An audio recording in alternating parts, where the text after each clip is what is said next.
Hey, hey, we have our Mother Wort Homestead.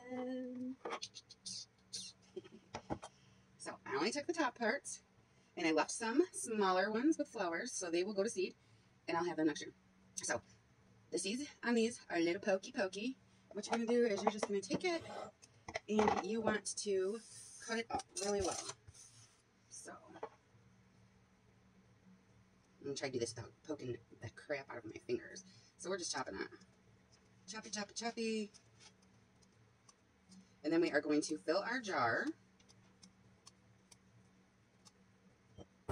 full with all of our choppings. And then we are going to fill it with some vodka and let it sit. So I'm just cutting it all up into a pile. And then I'm going to take it again and I'm going to cut it again. Be careful because those seed pods are pokey and they will poke you. So I'm just cutting this into smaller pieces to get the medicine out is what I'm doing right now. I think I'm just going to bunch a few of them together. Ouch! They will poke you. They will poke you.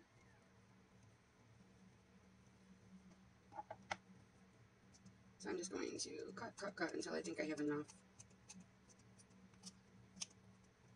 for my tincture. And like I said, I'll probably go through and cut them again just to make them a little bit finer.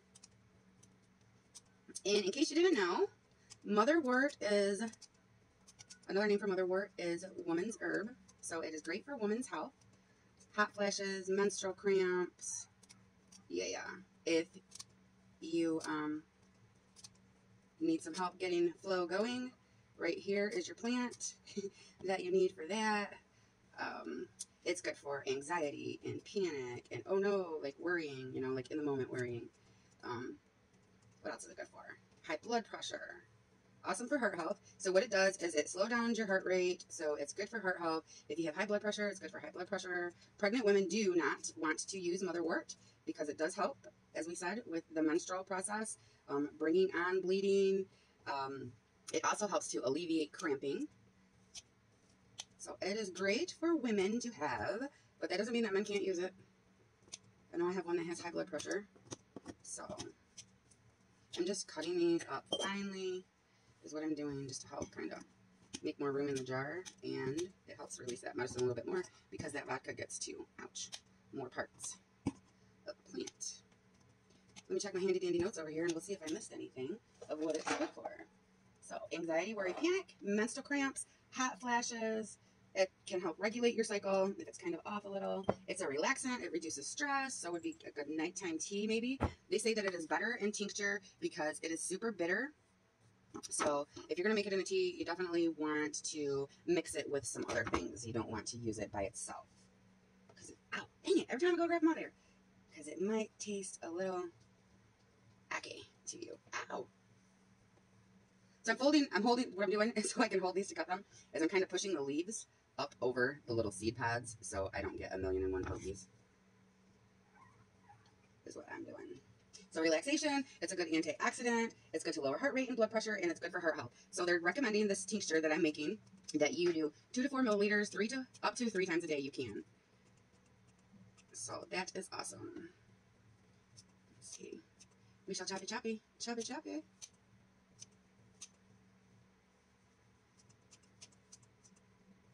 I was so excited when I found this out here on the property. So you guys, when you see me doing tinctures or making infused oils or drying herbs, those are all things that we find here on our homestead. I don't go out and pick them. I don't go out into the forest and pick them. They are all things that are growing here on our property. So we have Mother Wort, we have St. John's Wort, we have Mullein, we have Heal-All. These are just the things that I find. We have Hoary Asylum, which I'm not sure if that really has any medical uses or not. Five-leafed lance or something, some yellow. I'm not sure what they are. I haven't messed with them a whole lot. They're just gorgeous, and I know they're good for the pollinators. What else? We have blackberries here. We have mulberries. We have grapes. We have chickies, so soon we will have eggs. So there's all kinds of goodness growing here. I found some butterfly bushes when I went on my walk this morning, so that was pretty awesome. Those are gorgeous. Gorgeous. And great for the pollinators. Yes.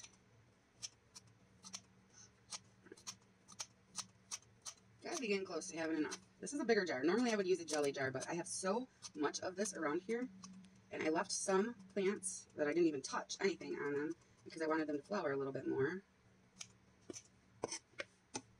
So let me just get a couple more little chops in here. See how far I filled our jar. The nice thing about doing this too, cutting them up like this, is all the little critters just kind of crawl away. And no, I did not wash these. I do not wash my herbs.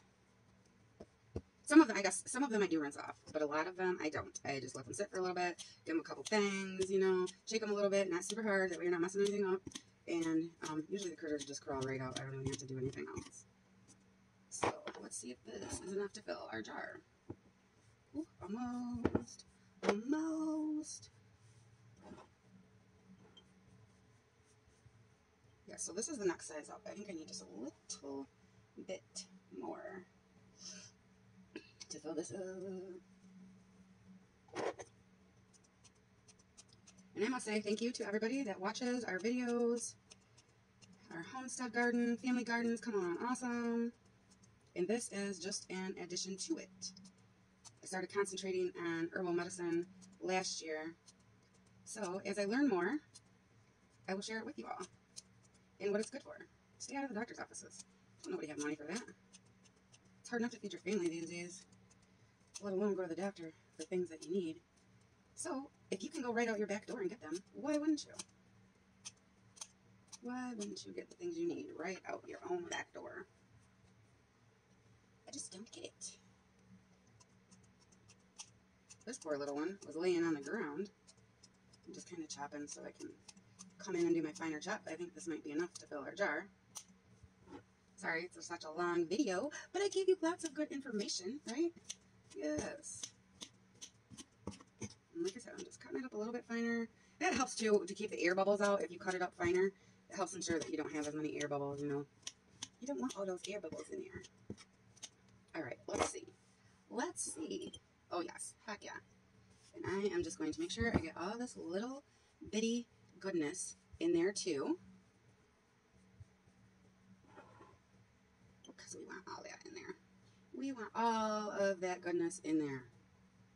Heck yeah. Let me grab my bottle. So our jar is filled with the St. John's wort. Look at the pretty purple flowers in there. It's so pretty. And we are now going to pour our alcohol in here. It doesn't have to be super expensive alcohol, you guys. As long as it's a high proof, like 40 to 50 proof or higher, you're good. This is 100 proof vodka, Smirnoff, cheap stuff. Still does the same thing. So you're just going to want to pour it over top of your herbs. Yeah. And then you're going to put a lid on it. And you are going to place it in a cool, dark place for 4 to 6 weeks. Don't forget to label it. You definitely want to label it. You want to put the date that you made it, the date that you started the tincture, and you want to put what's in there, especially if you have a bunch of tinctures, because you might not remember what it is. I did that last year. I thought, oh, I'll remember what's in there. No, I didn't. I did not remember what was in there, so guess what? It got thrown in the trash because I didn't know what it was, and I wasn't going to give it to anybody. So here it is. Super easy. Super, super easy to make. Now, I will date it and put what's in there, and I'll put it in my cool, dark place for about 4 to 6 weeks. I'll see you when it's done. Thanks for watching. Much love. Make sure you hit that subscribe button.